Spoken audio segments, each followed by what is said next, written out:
Hello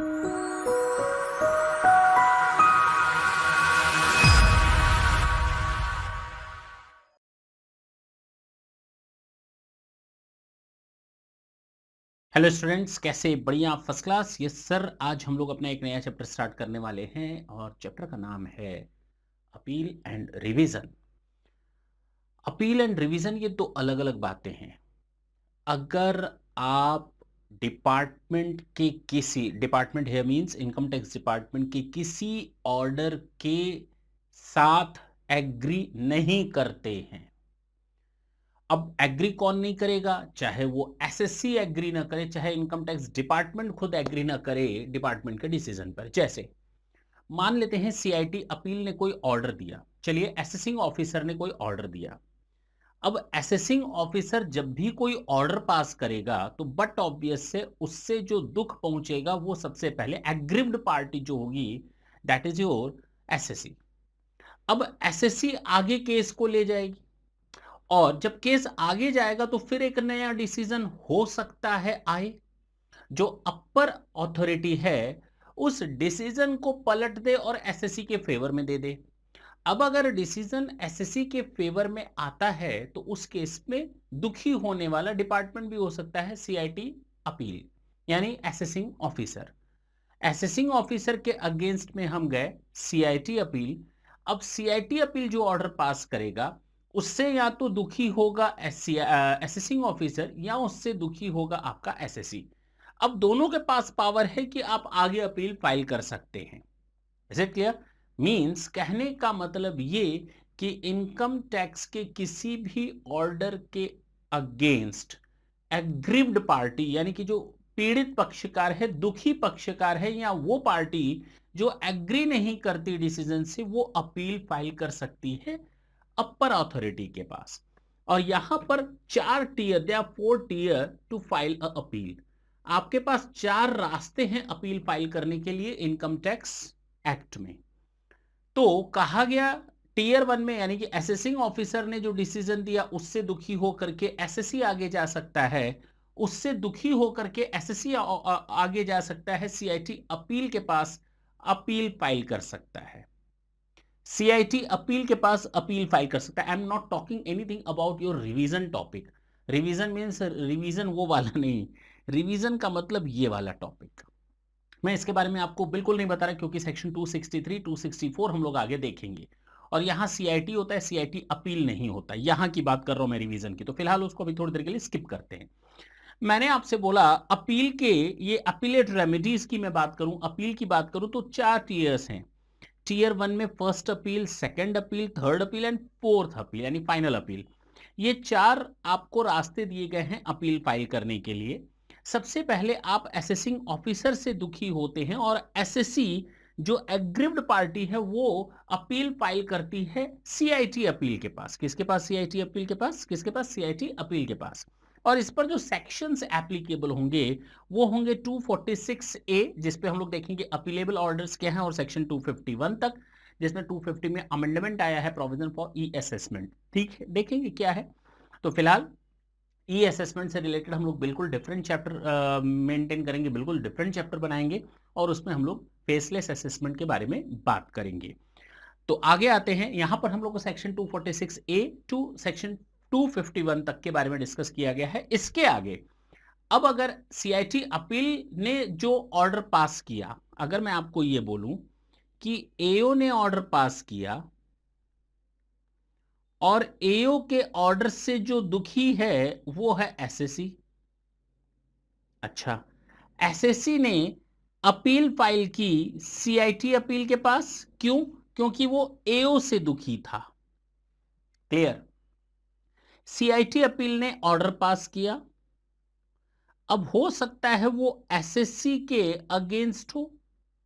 ये जो CIT appeal का ऑर्डर है इससे या तो एसएससी दुखी होगा या फिर एओ दुखी होगा। अब कोई एक पार्टी दुखी होगी, भाई एक के फेवर में जाएगा तो दूसरे के अगेंस्ट में। अगर एसएससी दुखी है या एओ दुखी है, जो दुखी है वो आगे बढ़ सकता है, वो आईटीएटी में और अपील फाइल कर सकते हैं, इनकम टैक्स अपीलेट ट्रिब्यूनल में अपील फाइल कर सकते हैं। फिर जो आईटीएटी का ऑर्डर होगा फिर से वही होगा, या तो वो एसएससी के फेवर में होगा या तो वो डिपार्टमेंट के फेवर में नहीं होगा, ये आप बोल सकते हैं। ये लोग में से, इन लोगों में से, अब जो एओ के अगेंस्ट, अब ये जो ऑर्डर आएगा आईटीटी का वो सीआईटी अपील के अगेंस्ट होगा, और सीआईटी अपील के अगेंस्ट जो ऑर्डर होगा या एओ उसको आगे ले जा सकता है, देखा जाएगा। इसकी पूरी एक स्टोरी आपको बताई जाएगी। मैंने यहां पर इसलिए शॉर्टकट में लिख दिया डिपार्टमेंट, क्योंकि अभी आप बिल्कुल नए हैं इस चैप्टर के लिए, तो मुझे आपको बिल्कुल जीरो से बताना है। तो एसएससी या डिपार्टमेंट, कोई एक बंदा दुखी होगा। जो दुखी होगा, अब इसमें भी एओ को बोलता है सीआईटी अपील, तू आगे बढ़ना, तू आगे बढ़ना, तू रुका क्यों हुआ है, तो वो कहानी भी हम लोग देखेंगे। तो फिलहाल एसएससी और डिपार्टमेंट में से एक दुखी होगा। जो दुखी होगा वो अपील आगे ले जा सकता है, और उसको हम कहते हैं हाई कोर्ट के पास। ओके, ये थर्ड है आपके पास, थर्ड रेमेडी है अपील फाइल करने की। और जब हाई कोर्ट ऑर्डर देगा तो उसके अगेंस्ट आप जा सकते हैं, कोई भी पार्टी जा सकती है सुप्रीम कोर्ट में, और ये फाइनल अथॉरिटी है।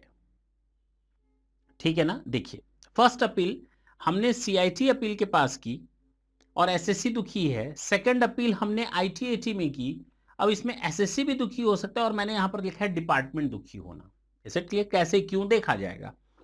और जब इसमें से कोई दुखी होगा तो फिर वो हाई कोर्ट में अप्लाई करेंगे, और हाई कोर्ट में भी जो ऑर्डर आएगा उससे हो सकता है वो दुखी हो एसएससी और डिपार्टमेंट, वो लोग भी अप्लाई कर सकते हैं सुप्रीम कोर्ट के पास। अब जो अपील करने का टाइम दिया गया है वो इंपॉर्टेंट है। यहां पर थोड़ी समरी आपकी कवर हो जा रही है, आगे चलकर वो आपको काफी हेल्पफुल होगी। जो अपील का टाइम दिया गया है ये नहीं कि आपका जब मन करे तब। एसएससी कब दुखी होगा, जब एसेसिंग ऑफिसर ने ऑर्डर पास किया होगा, और एसेसिंग ऑफिसर जब भी ऑर्डर पास करेगा तो मॉनिटरी वे में दुखी करेगा एसएससी को, नोटिस ऑफ डिमांड देगा। क्या देगा? Notice of demand.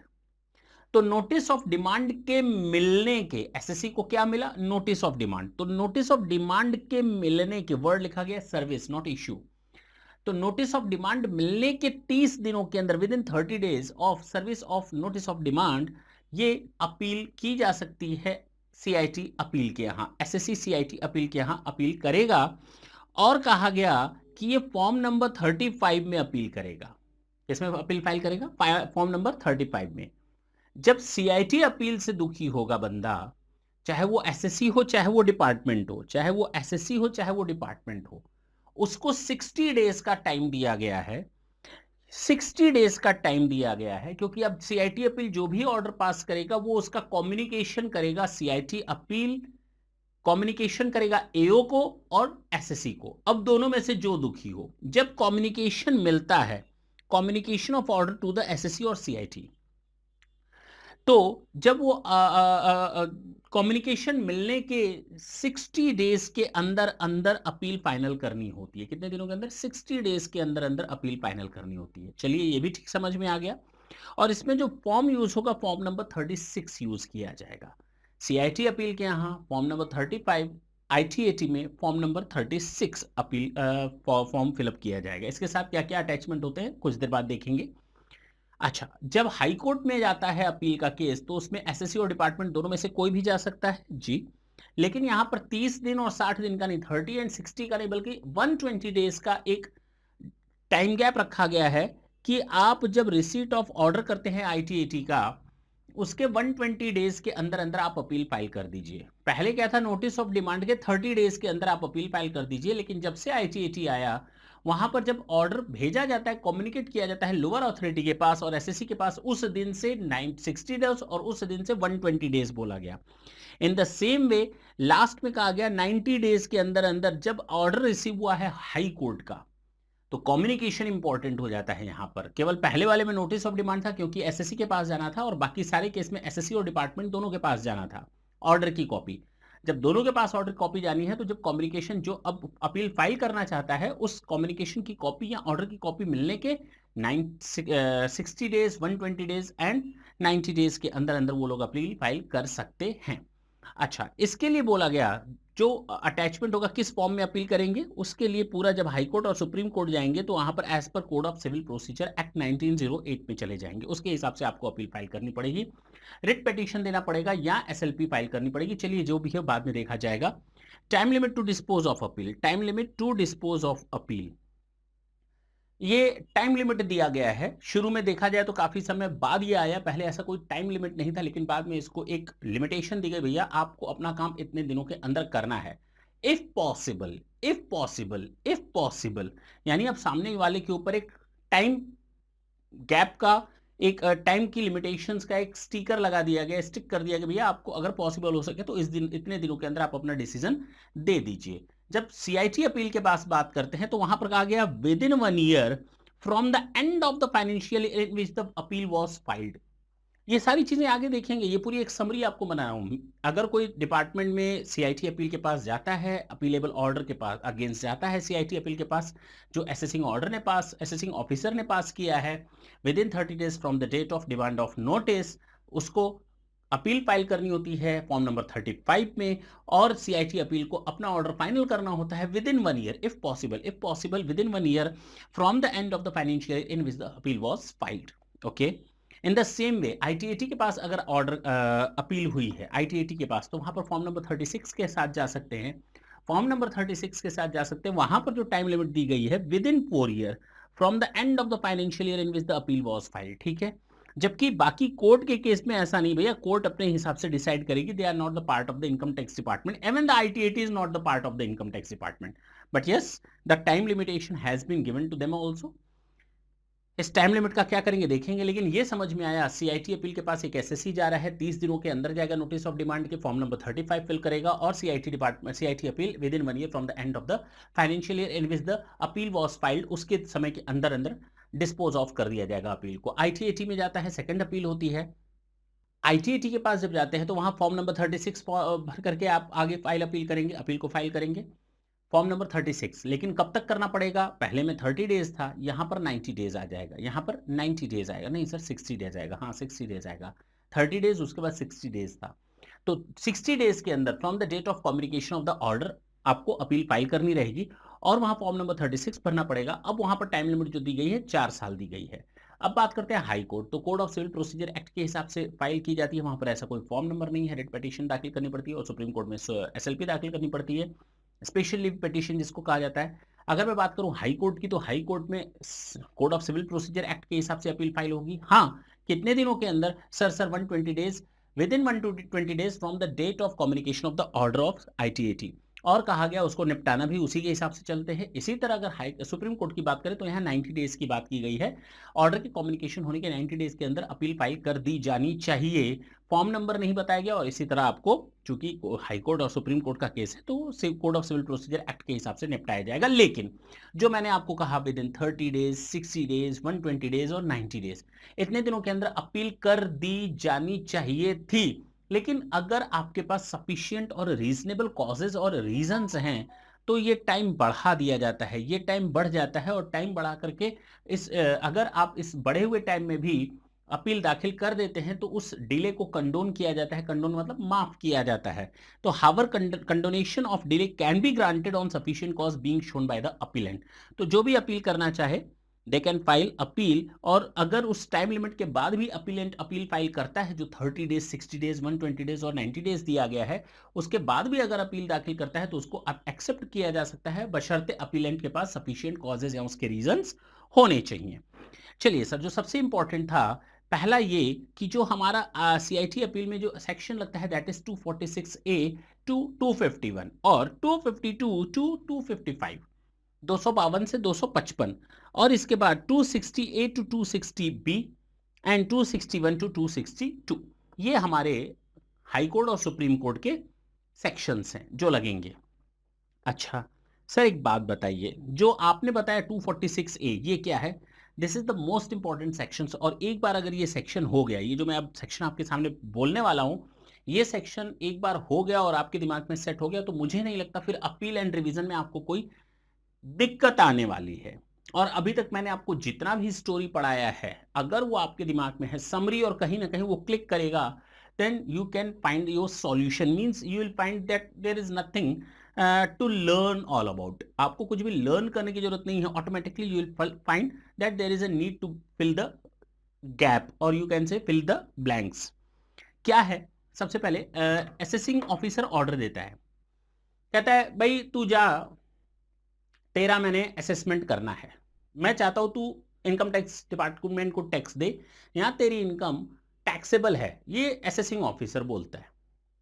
अब असेसिंग ऑफिसर के ऑर्डर मिलने के बाद एसएससी कहता है मैं डिनाई करता हूं कि मैं इनकम टैक्स डिपार्टमेंट को टैक्स देने लायक हूं। एसएससी कहता है, जिसको एसएससी बनाया जा रहा है वो कहता है, वो पर्सन, कि मैं डिनाई करता हूं कि मैं एसएससी बनने लायक हूं।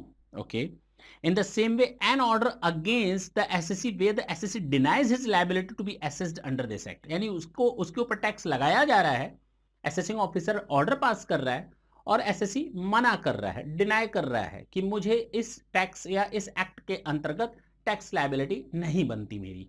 तो assessee denies his liability to be assessed under this act, not under any other section but under this act. Okay, इसी तरह अगर मैं बात करूं, अगर इंटरनेशनल ट्रांजैक्शन होते हैं, क्या होते हैं, इंटरनेशनल ट्रांजैक्शन होते हैं, तो वहां पर आर्म्स लेंथ प्राइस का आपने देखा होगा, सुना होगा, अगर नहीं देखा नहीं सुना कोई दिक्कत नहीं, आप इंटरनेशनल टैक्सेशन पढ़ेंगे तो वहां पर 92 सी देखेंगे। तो वहां पर 92 सीडी में ऑर्डर देता है असेसिंग ऑफिसर, ऑर्डर देते हैं असेसिंग ऑफिसर ऑर्डर देने पहले का क्या था कि यहां पर असेसिंग ऑफिसर असेसमेंट और रीअसेसमेंट कर सकता था, लेकिन अब क्या कहा गया कि order of AO to modify the total income in accordance with the ALP. अब असेसिंग ऑफिसर केवल एक ही काम कर सकते हैं, वो है कि ऑर्डर को मॉडिफाई करना, असेसमेंट ऑर्डर को मॉडिफाई करना। और मैंने नीचे लिख रखा है उसका रीजन क्या है, क्या था पहले वो मैंने आपको बता दिया है। यानी कि अब दो चीजें आपके दिमाग में आएंगी, सेक्शन वाइज चलते हैं। देखिए ना, हमने पहले कोई सेक्शन नहीं उठाया क्योंकि कोई सेक्शन था ही नहीं। असेसिंग ऑफिसर ने एक एसएससी को कहा कि तेरी टैक्स लायबिलिटी बनती है, आजा टैक्स दे दे। एसएससी एसएससी मना करता है। दूसरा, 92 सीडी में कहा गया कि हम आपके ऊपर एएलपी के तहत असेसमेंट कर रहे हैं। पहले ये होता था लेकिन अब नहीं है, अब केवल order of AO is to modify, clear, modify करना है एएलपी के अकॉर्डिंग। ALP means arm's length price 92 CD में। अब 92 सीडी खत्म हो गया, अब 115 की बात करते हैं। धीरे धीरे सेक्शन आगे बढ़ते जाएंगे। 115 वीपी अगर आपको याद हो तो वहां पर टनिश टैक्स स्कीम था, joint commission of income tax के पास पावर था कि वो असेसमेंट ऑर्डर पास कर सके। तो order pass by JCIT for tonnage tax scheme, तो सेक्शन 115 वीपी में टनिश टैक्स स्कीम का ऑर्डर पास किया जाता है। 115 वीपी में टनिश टैक्स स्कीम का ऑर्डर पास किया जाता है। तो उस ऑर्डर के अगेंस्ट में भी अपील की जा सकती है, ज्वाइंट कमिश्नर के ऑर्डर के अगेंस्ट अपील फाइल की जा सकती है। किसके पास? एओ के पास। किसके पास? एओ के पास। सर ज्वाइंट कमिश्नर तो बड़ा पावर होता है, तो एओ में भी कई पावर, मैंने आपको इनकम टैक्स अथॉरिटी में बताया है कि एओ कौन कौन होता है। तो अगर सुपीरियर पावर है, सुपीरियर अथॉरिटी है, तो एओ उससे सुपीरियर होगा। वो भी अगर एओ इसको, अगर ये सुपीरियर अथॉरिटी है जिसने ऑर्डर पास किया, तो इसका एओ इसका भी सुपीरियर होगा। तो जो एओ होगा वो सुपीरियर अथॉरिटी होता है, वो अपने नीचे वाले के अगेंस्ट ही जा सकता है आगे, ये याद रखेंगे। और सीआईटी अपील, बट ऑब्वियस है सीआईटी अपील ही होती है, वो जेसीआईटी से ऊपर होती है। तो आपको ये मैंने बताया है पहले भी, मैं फिर बोलता हूं, अगर आपको सीआईटी अपील के पास जाना है, असेसिंग ऑफिसर के ऑर्डर के अगेंस्ट जाना है, तो किन किन ऑर्डर के अगेंस्ट जा सकते हैं। असेसिंग ऑफिसर अब कोई भी हो सकता है, आपको मालूम है पूरे पावर्स। इनकम टैक्स अथॉरिटी में सेक्शन 116 वगैरह में सारी चीजें बताई हुई हैं। फिलहाल मैं वहां पर नहीं जा रहा हूँ, वापस आता हूँ यहाँ पर। मैंने कहा कि अगर असेसिंग ऑफिसर ऑर्डर पास करता है किसी एसएससी के अगेंस्ट कि भाई अब आप इनकम टैक्स दो, आपकी लायबिलिटी बनती है, और एसएससी डिनाई करता है, तो असेसिंग ऑफिसर के अगेंस्ट वो सीआईटी अपील में सेक्शन 246 ए में अपील फाइल कर सकता है। In the same way 115 V, अच्छा 92 सीडी, जहां पर इंटरनेशनल टैक्सेशन में आप पढ़ेंगे आर्म्स लेंथ प्राइस क्या होती है। तो अगर आर्म्स लेंथ प्राइस से रिलेटेड कोई ऑर्डर इश्यू किया गया है, ऑर्डर पास किया गया है, तो वहां पर एओ अब ऑर्डर को मॉडिफाई कर सकता है। एओ अब ऑर्डर को मॉडिफाई कर सकता है, तो वो मॉडिफाई भी कर रहा है, तो उस ऑर्डर के अगेंस्ट हम सीआईटी अपील के पास जा सकते हैं। क्लियर? इन द सेम में 115 वीपी बोलता है कि अगर आप टेरिस टैक्स स्कीम में आते हैं और उसका कोई joint commission of income tax ने ऑर्डर पास किया है, तो उसके अगेंस्ट भी सीआईटी अपील के पास अपील फाइल की जा सकती है। इसके बाद आगे हम लोग अपने नॉर्मल असेसमेंट प्रोसीजर में, जब अब मैंने आपको बताया था डीम्ड इंटीमेशन, या जिसको हम लोगों ने कहा था समरी असेसमेंट या इंटीमेशन की बात की थी, that was the first time. तो इंटीमेशन की बात वहां पर हुई थी। तो यहां पर अगर उस इंटीमेशन के अगेंस्ट एसएससी जाना चाहता है, क्यों? क्योंकि इंटीमेशन में कुछ न कुछ एडजस्टमेंट किया गया था। डिपार्टमेंट ने कुछ एडजस्टमेंट कर दिया था इंटीमेशन में और एसएससी उससे एग्रीव्ड है, तो वो एग्रीव्ड पार्टी यानी कि एसएससी सीआईटी अपील में अपील फाइल कर सकती है। यानी 143(1) के हिसाब से जहाँ पर इंटीमेशन जाता है एसएससी के पास और इंटीमेशन में किसी चीज़ का एडजस्टमेंट किया गया है जो एसएससी के अगेंस्ट है और एसएससी एग्रीव्ड पार्टी है, तो वो सीआईटी अपील के पास अपील फाइल कर सकती है। ये तो था 143(1) का। अब 143(3) अब यहां पर ध्यान देने बात ये है, सब में आपको 2-3 पॉइंट तुरंत खट खट खट खट खत्म हो जाएंगे। 143(3) की बात मैं बोलूं या 144 की बात मैं बोलूं या 147 की बात बोलूं, सबका मतलब एक ही निकलेगा। क्या मतलब निकला कि जहां पर 143(3) में एक ऑर्डर पास किया जाता है स्क्रूटनी असेसमेंट का, 144 में ऑर्डर पास किया जाता है बेस्ट जजमेंट असेसमेंट का और 147 में ऑर्डर पास किया जाता है इनकम स्केपिंग असेसमेंट का। चाहे कोई भी ऑर्डर पास हो, इससे एसएससी या डिपार्टमेंट कोई भी दुखी हो सकता है, तो दुखी वाली पार्टी आगे बढ़ सकती है। फिलहाल यहां पर हम बात कर रहे हैं एसएससी, एसएससी दुखी है।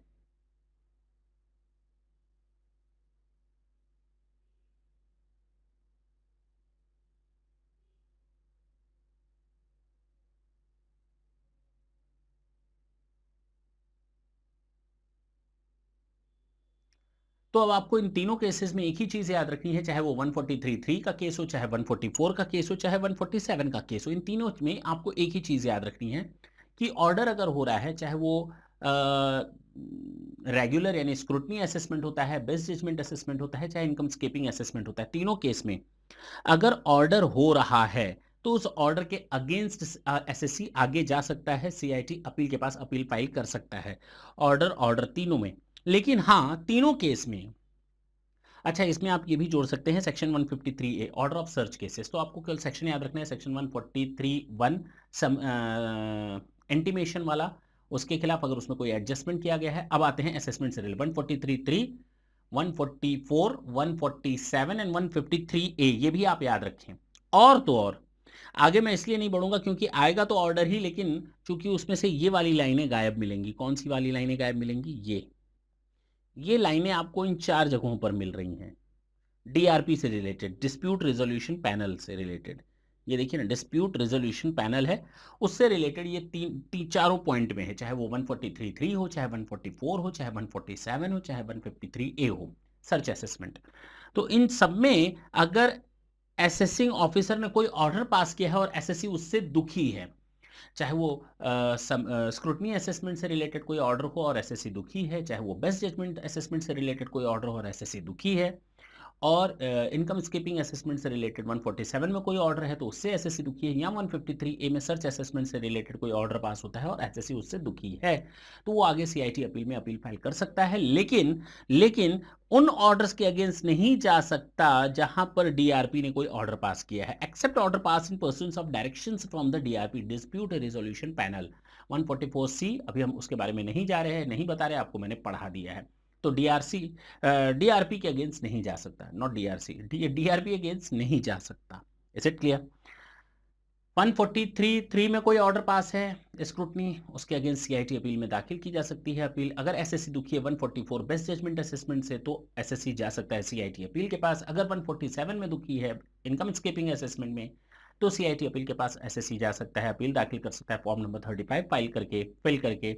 इसी तरह सर्च असेसमेंट में 153A के में भी एसएससी असेसिंग ऑफिसर के अगेंस्ट जा सकता है, सीआईटी अपील के पास अपील फाइल कर सकता है। लेकिन इन चारों केसेस में एक चीज कॉमन है कि डीआरपी का अगर कोई डिसीजन है तो उसके अगेंस्ट नहीं जा सकता, उसके ऑर्डर के अगेंस्ट नहीं जा सकता। अच्छा, 154 सर, 153 के बाद तो 154 आता है, rectification of mistakes. 154 and 155 rectification of mistake. Yes, अगर कोई रेक्टिफिकेशन ऑफ मिस्टेक होता है तो उस ऑर्डर के अगेंस्ट में भी एसएससी दुखी हो जाता है। अगर एसएससी दुखी होता है उस रेक्टिफिकेशन ऑफ मिस्टेक का ऑर्डर पास करने पर, उसकी लायबिलिटी बढ़ जाती है या उसका लॉस कम हो जाता है, तो वो उस ऑर्डर के अगेंस्ट सीआईटी अपील के पास अपील फाइल कर सकता है। इसी तरह सेक्शन 163 तीनों, order to treat assessee agent of non resident, ये मैंने पहले भी आपको बीच बीच में कई बार 2-3 बार तो बोला ही होगा। सेक्शन 163, अगर किसी एसएससी को, किसी पर्सन को हम लोग एजेंट अपॉइंट कर लेते हैं ऑटोमेटिकली नॉन रेसिडेंट का एजेंट अपॉइंट होना बहुत बड़ी बात होती है, उसकी टैक्स लायबिलिटी हमारे सर चढ़ सकती है। तो अगर किसी असेसिंग ऑफिसर ने किसी बंदे को नॉन रेसिडेंट का एसएससी मान लिया, नॉन रेसिडेंट का एजेंट मान लिया, तो फिर टैक्स कलेक्शन उससे हो सकता है। तो मान लो मैं इनकम टैक्स ऑफिसर हूँ, मैंने किसी मिस्टर एक्स को किसी नॉन रेसिडेंट का एजेंट मान लिया, क्योंकि उसके उसके साथ ट्रांजैक्शंस बहुत ही नॉर्मल होते थे। अब मैंने उसके खिलाफ एक ऑर्डर पास कर दिया नॉन रेसिडेंट के खिलाफ। अब नॉन रेसिडेंट तो नॉन रेसिडेंट ठहरा, उसका टैक्स कलेक्शन हम इस एजेंट से करना चाहते हैं, क्योंकि एजेंट किसने बोल दिया? हमने, इनकम टैक्स डिपार्टमेंट ने। एसएससी दुखी है, उसको मालूम है कि उसके ऊपर एक नया पोस्ट आ रहा है, वो उसकी टैक्स लायबिलिटी को बढ़ाएगा, घटाएगा नहीं। तो उस केस में एसएससी दुखी होता है और सीआईटी अपील के पास अपील फाइल कर सकता है। In the same way section 170, अगर सक्सेसर का केस है, सक्सेसर के केस के अगेंस्ट अगर कोई एसएससी दुखी है, तो सक्सेसर के केस में अगर कोई एसएससी दुखी है, तो उस केस में वो सीआईटी अपील के पास अपील फाइल कर सकते हैं। इन द सेम वे अगर पार्टीशन ऑफ एचयूएफ है, सेक्शन 171 में अगर पार्टीशन ऑफ एचयूएफ है और उसका कोई ऑर्डर पास होता है, order made after partition of HUF, और उससे एचयूएफ दुखी होता है, एसएससी दुखी होता है, तो उस केस में आगे जा सकता है सीआईटी अपील के पास। तो मैंने कहा 3 सेक्शन याद रखेंगे, 163, 170 एंड 171। 163 कहता है अगर आप किसी नॉन रेसिडेंट को एजेंट मान लेते हैं, नॉन रेसिडेंट का एजेंट मान लेते हैं किसी पर्सन को, तो वो पर्सन सीआईटी अपील में अपील फाइल कर सकता है उस ऑर्डर के अगेंस्ट। 170 कहता है सक्सेसर के केस में अगर कोई ऑर्डर पास होता है और उस केस में एसएससी दुखी हो जाता है, तो उसका भी उस केस में भी एसएससी सीआईटी अपील के पास अपील फाइल कर सकता है। लास्ट मैंने बताया कि अगर पार्टीशन ऑफ एचयूएफ के तहत कोई ऑर्डर पास किया जाता है और एसएससी उससे दुखी है, तो वो भी सीआईटी अपील के पास अपील फाइल कर सकता है। मैंने अभी तक जो सेक्शन बताया, पहला बताया था कि एसएससी डिनाई करता है अपनी टैक्स लायबिलिटी से या liability under this act, income tax act से। उसके बाद मैंने बताया था सेक्शन 92 सी डी, कि भाई अगर कोई इंटरनेशनल ट्रांजेक्शन का केस है और वहां पर कोई मॉडिफाई किया जाता है ऑर्डर को, तो उस केस में एसएससी आगे जा सकता है। एएलपी का केस था। सेक्शन 115 वीपी मैंने बताया कि अगर कोई टनिश टैक्स स्कीम का कोई केस है, तो वहां पर भी ऑर्डर अगर पास होता है joint commissioner of income tax का, तो उसके अगेंस्ट भी सीआईटी अपील के पास अपील फाइल की जा सकती है। मैंने बताया था सेक्शन 143(1) में अगर कोई समरी असेसमेंट है या इंटीमेशन का केस है और उसमें कोई एडजस्टमेंट किया गया है इंटीमेशन में, तो उसके ऑर्डर के अगेंस्ट जाया जा सकता है, इंटीमेशन के अगेंस्ट जाया जा सकता है सीआईटी अपील के पास। अगर 143(3), 144, 147, 153A का कोई केस है, इन 4 सेक्शंस में एसएससी दुखी होता है, तो वो भी जा सकता है सीआईटी अपील के पास, लेकिन डीआरपी वाले केस में नहीं जाएगा। 153A के बाद मैंने बताया था सेक्शन 154, 155 अगर रेक्टिफिकेशन ऑफ ऑर्डर पास किया जाता है और एसएससी उससे दुखी हो जाता है रेक्टिफिकेशन ऑफ मिस्टेक्स के ऑर्डर से, तो उस केस में भी एसएससी सीआईटी अपील में अपील फाइल कर सकता है। सेक्शन 155, 154, 155 के बाद मैंने बताया 170, 171, 163 मैंने आपको बताया नॉन रेसिडेंट का एजेंट मानने से इनकार करना। 170 मैंने बताया सक्सेसर के केस में ऑर्डर पास करना असेसिंग ऑफिसर के द्वारा और एसएससी दुखी हो जाता है। 171 में मैंने बताया अगर कोई पार्टीशन होता है एचयूएफ का, उस केस में अगर एसएससी दुखी होता है तो। अब आता है सेक्शन 200 की बात करते हैं। 200A बोलता है TDS intimation way deductor objects of making of assessment. ठीक है, यानी डिडक्टर अगर किसी ऑर्डर के अगेंस्ट जाना चाहता है और इसी तरह कलेक्टर अगर कोई ऑर्डर के अगेंस्ट जाना चाह सकता है। टीडीएस यानी डिडक्टर, तो टैक्स डिडक्टर और टैक्स कलेक्टर इन दोनों के लिए सेक्शंस बने हुए हैं। इसी तरह सेक्शन 201 अगर कोई टीडीएस फेल करने में टीडीएस टैक्स डिडक्ट करने में फेल्योर हो जाता है या उसका इंटरेस्ट पे ऑफ करने में फेल्योर कर जाता है, तो उस ऑर्डर के अगेंस्ट पे भी जाया जा सकता है कि भैया एसएससी को आपने एसएससी ये डिफॉल्ट मान लिया है, फिलहाल छोड़ देते हैं। बस इतना याद रखें कि tax collector, tax deductor, tax collector intimation where deductor objects of making of assessment in the same way collector where objects of making of assessment. अब आते हैं section 206C order against failure to TCS और interest. तो आपको ये याद रखना पड़ेगा, ये सेक्शन 200A एंड 206CB, पहला वाला टीडीएस, दूसरा वाला TCS. Section 201 TDS tax deductor के ऊपर और इसी तरह 206C टैक्स कलेक्टर के ऊपर। ठीक है ना। सेक्शन 237 रिफंड और लास्ट वाला है पेनाल्टी। अब इतना याद रख लेंगे, हो गया। बहुत ज़्यादा सेक्शंस थे, बहुत ज़्यादा सेक्शंस थे, आपको सब याद रहेगा मुझे मालूम है, कहीं कोई दिक्कत नहीं है कि ये वो ऑर्डर्स हैं। अब मैं आपको बता रहा हूँ, ये वो ऑर्डर्स हैं जहां पर एसएससी दुखी होता है, इन ऑर्डर्स के अगेंस्ट वो आगे बढ़ना चाहता है। और अगर असेसिंग ऑफिसर ने ये ऑर्डर्स पास किए हैं, जो मैंने पूरी लिस्ट आपको सेक्शन 246A में बताई है, अगर एसएससी इन ऑर्डर्स के अगेंस्ट आगे जाना चाहता है, तो उसको कहा गया आप फर्स्ट अपील में जाओ। फर्स्ट अपील का मतलब सीआईटी अपील। आप असेसिंग ऑफिसर के इन ऑर्डर के अगेंस्ट जाना चाहते हैं, go ahead and file appeal before CIT appeal within 30 days from the date of notice serving of notice of demand. Condonation किया जा सकता है डिले को अगर अपीलेंट के पास सफिशिएंट और रीजनेबल कॉजेज हैं तो, रीजंस हैं तो।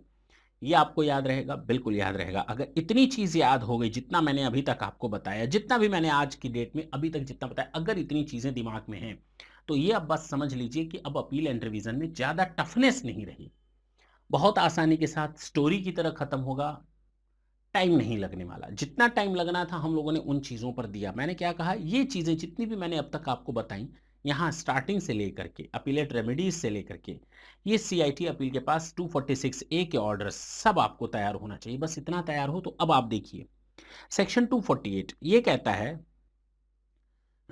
कि अगर किसी बंदे को, ये भी एक कहा गया अपील दाखिल किया जा सकता है, कोई भी ऐसा पर्सन जो डिनाई करता है कि नॉन रेसिडेंट से रिलेटेड टैक्स डिडक्ट करने पर, अगर मान लो कोई नॉन रेसिडेंट को पेमेंट किया जा रहा है तो डिपार्टमेंट ने कहा है कि आप पेमेंट कर रहे हैं, आप टैक्स डिडक्ट करिए अंडर सेक्शन 195। और अगर किसी एसएससी ने ऐसा नहीं किया, अगर किसी एसएससी ने ऐसा नहीं किया, ठीक है, तो कहा गया वेयर अंडर एन एग्रीमेंट और other arrangement the tax deductible on any income under section 195 is to be borne by the person by whom the income is payable, and such person having paid such tax to the credit of the central government claims no tax was required to be deducted on those incomes, then he may file an appeal to CIT appeal for a declaration that no tax was deductible on such income। नहीं समझ में आया, अब समझें। मान लीजिए मैं एक एसएससी हूं, मैं किसी नॉन रेजिडेंट को पेमेंट कर रहा हूं, तो इनकम टैक्स ने कहा, डिपार्टमेंट ने प्रोविजन बनाया, अगर आप किसी नॉन रेजिडेंट को पे ऑफ कर रहे हैं, किसी को इनकम के अगेंस्ट पेमेंट कर रहे हैं, तो उसका टैक्स डिडक्ट करिए आप। मैंने टैक्स डिडक्ट किया और मैंने उसको पे कर दिया सेंट्रल गवर्नमेंट को, अब तो कोई दिक्कत नहीं। लेकिन मुझे लगता है कि जो मैंने डिडक्शन किया और सेंट्रल गवर्नमेंट को पे ऑफ किया है, मुझे वो नहीं करना चाहिए था। तो कहा गया वो अपील दाखिल कर सकता है सीआईटी अपील के पास for a declaration, for not an order, for a declaration that no tax was deductible on that income. तो वो उसके पास अपील दाखिल कर सकता है कि आप मुझे एक डिक्लेरेशन दे दो कि हम आगे से टैक्स डिडक्ट ना करें, बशर्ते प्रोविजंस के तहत उसने उन नॉन रेसिडेंट का टैक्स डिडक्ट भी किया और पे ऑफ भी किया। मैं फिर से पहली लाइन पढ़ता हूं, वेयर अंडर एन अरेंजमेंट और agreement the tax deductible on any person under section is to be borne by the person by whom the income is payable, and such person having paid such tax to the credit of the central government claims that no such deduction was to be made, as well as not as well as, then he may file an appeal to CIT appeal for a declaration that no tax was deductible on that income।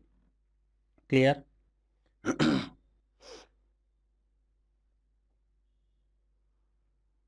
चलिए, section 249 कहता है every appeal shall be in the prescribe form. मैंने बता दिया वो form number 35 है आपके पास। क्या क्या चीजें रहेंगी, ढंग से सुनेंगे। अटैचमेंट, आप अपील जब फाइल करेंगे तो वहां पर फॉर्म नंबर 35 आप फिलअप करेंगे, मेमोरेंडम ऑफ अपील जिसको कहा जाता है। साथ ही साथ स्टेटमेंट ऑफ फैक्ट्स देंगे, नेक्स्ट सेशन में हम आपको डिस्कस करेंगे। ग्राउंड्स ऑफ अपील देंगे, ये दूसरी चीज भी हम आपके साथ नेक्स्ट सेशन में डिस्कस करेंगे। तो सबसे पहले फॉर्म नंबर 35, साथ ही साथ statement of facts, ground of appeal और प्रेस्क्राइब्ड फीस जमा करेंगे, और साथ ही साथ आप उन डॉक्यूमेंट्स को अटैच करेंगे जो कि आपको देने चाहिए। तो कॉपी ऑफ द ऑर्डर वो आपको जमा करनी है साथ में, क्योंकि आप असेसिंग ऑफिसर से दुखी हैं, तो जो ऑर्डर आपके पास आया है नोटिस ऑफ डिमांड, उस ऑर्डर की कॉपी लगाएंगे, नोटिस ऑफ डिमांड, और copy of challan for payment of prescribed fees. Fees क्या है, आपको पेमेंट करनी है, तभी आप सीआईटी अपील के पास अपील फाइल कर सकते हैं। अब ये प्रेस्क्राइब्ड फीस क्या है, कहा गया अगर आपकी इनकम जो असेसिंग ऑफिसर ने फाइनल की थी वो 1 लाख तक है, 1 लाख तक है, 1 लाख तक है, तो 250 रुपीज की आपको फीस डिपॉजिट करनी पड़ेगी। अगर आपकी इनकम 1 लाख से एक्सीड कर जाती है और 2 लाख तक है, तो 500 की फीस आपको डिपॉजिट करनी पड़ेगी। और अगर आपकी इनकम 2 लाख से अधिक है, तो 1000 की फीस दाखिल करनी पड़ेगी। लेकिन अगर इसके अलावा कोई केस है, तो वहां पर 250 की ही फीस दाखिल करनी पड़ेगी। That's it. अच्छा सर, अब हमको आप नेक्स्ट सेशन में जो आप बताएंगे वो आपने कहा है ग्राउंड्स ऑफ अपील और स्टेटमेंट ऑफ फैक्ट्स, इसके बारे में बताऊंगा। चूंकि ये अपील एंड रिवीजन का फर्स्ट सेशन है और आपने इतने ज्यादा सेक्शंस दिमाग में कोट करवा लिए हैं अपने 246 A appealable orders before CIT appeal, तो वो दिक्कत करेगा। काफी सारी चीजें एक दिन में, जैसे ज्यादा खाना मिल जाए, 10 तरह के डिशेस मिल जाए, तो समझ में नहीं आता क्या खाएं। कल तक तो 2 मिल रहे थे तो दोनों खा ले रहे थे, वो भी जा रहा था। लेकिन अब 10 डिशेज एक साथ मिल जाए तो सब खाएंगे तो भी प्रॉब्लम रहेगी। तो यहाँ पर वही है कि ज़्यादा चीज़ें एक साथ दिमाग में जाएगा तो दिमाग हौच पौच कर देगा। तो वो हौच पौच से बचने के लिए फर्स्ट सेशन नॉर्मली हम छोटा लेते हैं या आपके बेसिक क्लियर करते हैं। क्लियर है? यहाँ तक कोई दिक्कत नहीं। अब आते हैं टाइम लिमिट की बात करते हैं। सेक्शन 249 टाइम लिमिट की 2 एंड 3, सब सेक्शन 2 एंड 3, जिसमें कहा गया टाइम लिमिट, ये जो 30 डेज हमने शुरू में ही बोला था ना, within 30 days from the date of service of demand of notice, 30 days के अंदर condonation of delay can be condone if the relevant if the sufficient और रीजनेबल कॉजेज और reasons are given by the appellant, वो मैंने बता दिया था। ये 30 डेज मीन्स क्या, कहाँ से 30 डेज आप काउंट करेंगे, वो भी तो पता हो। तो 30 डेज कहाँ से काउंट करेंगे? तो अगर सेक्शन 248 का केस है, मैंने क्या कहा, सेक्शन 248 जो मैंने थोड़ी देर पहले ही बताया था, जहां पर एक नॉन रेजिडेंट के केस में मुझे टैक्स डिडक्ट किया जाना चाहिए था सेक्शन 195 का, और मैंने टैक्स डिडक्ट करके सेंट्रल गवर्नमेंट के खाते में क्रेडिट भी कर दिया, जमा भी कर दिया।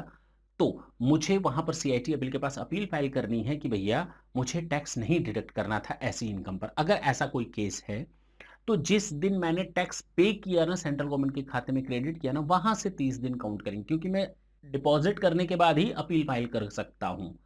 अमाउंट पेमेंट करने के बाद ही अपील फाइल कर सकता हूं। तो जहां सेक्शन 248 का केस है, वहां पर 30 days from the date of payment of tax deducted. In the same way, अगर किसी वो असेसमेंट और पेनाल्टी से रिलेटेड असेसमेंट या ऑर्डर के अगेंस्ट एसएससी फाइल करता है, तो from the date of notice of demand, serving of notice of demand, जो हमने आपको नॉर्मली शुरू में ही बता दिया था। और लास्ट बोला गया, अगर कोई इंटीमेशन का केस है, अगर कोई इंटीमेशन का केस है, तो वहां पर छोड़ देते हैं। In any other case the date on which intimation of order sought to be appealed against is serve, जिस दिन वो इंटीमेशन हमारे ऊपर सर्व किया जाता है, वहां से 30 दिन काउंट करते हैं। इस 30 दिन के काउंट करने में जिस दिन हमें ये ऑर्डर मिलता है, नोटिस ऑफ डिमांड मिलता है, इंटीमेशन रिसीव होता है, उस दिन को हम लोग नहीं मानते। मुझे वहां से अगले दिन से 30 डेज काउंट करने पड़ते हैं। यानी कि जिस दिन हमें वो ऑर्डर की कॉपी मिली है, इंटीमेशन की कॉपी मिली है, जिस दिन मैंने टैक्स का पेमेंट किया है, उस दिन को हम लोग एक्सक्लूड कर देते हैं, उस दिन को हम लोग एक्सक्लूड कर देते हैं। देखिए लिखा है, the day on which the order complaint of was served what shall be excluded. In the same way, अगर मुझे ऑर्डर की कॉपी नहीं मिली थी और मैंने ऑर्डर की कॉपी डिमांड की, तो जब तक मुझे ऑर्डर की कॉपी नहीं मिल जाती है, जिस दिन मुझे उस ऑर्डर की एक कॉपी मिलेगी, उसके अगले दिन से 30 डेज काउंट किए जाएंगे, अगर ओरिजिनली मुझे ऑर्डर की कॉपी नहीं दी गई थी या सर्व नहीं की गई थी तो। क्योंकि कहा गया था अटैचमेंट में ना, कॉपी ऑफ द ऑर्डर आपको लगाना है। अगर मुझे कॉपी ऑफ ऑर्डर शुरू में ही नहीं मिला था, मैं इसकी बात कर रहा हूं, अगर मुझे कॉपी ऑफ ऑर्डर शुरू में ही नहीं मिला था, तो मैं अपील कैसे कर सकता हूं? तो मुझे कॉपी ऑफ ऑर्डर लाने में टाइम लगा। तो जब मुझे वो कॉपी ऑफ ऑर्डर सर्व किया गया, उसके अगले दिन से 30 डेज काउंट किया जाएगा। Is it clear? इतनी चीजें आप लोग दिमाग में रखेंगे। नेक्स्ट सेशन में हम इसी में ही सीआईटी अपील के पास जो अपील फाइल करते हैं, दो चीजें बची हुई हैं, 249(4), 250, ये दोनों पहले हम लोग काउंट करेंगे, देखेंगे, और बहुत आसानी के साथ खत्म होगा। I am not trying to say that these are the tough one. हाँ, उसके बाद सेक्शन 251 हमारा तुरंत कवर हो जाएगा, ज़्यादा टाइम नहीं लगने वाला। क्लियर है? यानी सीआईटी अपी ओके 251 253 सॉरी 253 की बात मैं कर रहा था। 253 और आपका इत्मीनान से हो जाएगा आईटीएटी का अपील। यानी नेक्स्ट सेशन में मेरा जो सीआईटी अपील के बचे हुए दो सेक्शन हैं वो कवर हो जाएंगे, और आईटीएटी का भी सेक्शन 253 कवर हो जाएगा। नेक्स्ट सेशन में मिलेंगे, तब तक के लिए tata and bye bye. Thank you, thanks a lot.